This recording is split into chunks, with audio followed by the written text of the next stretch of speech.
बिस्मिल्लाहिर्रहमानिर्रहीम। अस्सलाम वालेकुम रहमतुल्लाहि व बरकातहू। ये जी हम इस वक्त मक्का मुकरमा जन्नतुल मुअल्ला की ज़ियारत कर रहे हैं और आपको भी करवा रहे हैं।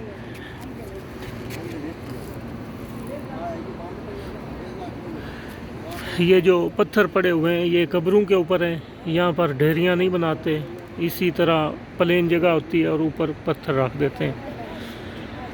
यहाँ पर कुछ टाइम के बाद दोबारा खुदाई शुरू हो जाती है और नए जो फौत होते हैं उसमें दफना देते हैं, क्योंकि जगह कम है तो हाँ कुछ लिमिट होती है, उसके बाद उसमें नया मुर्दा दफना देते हैं।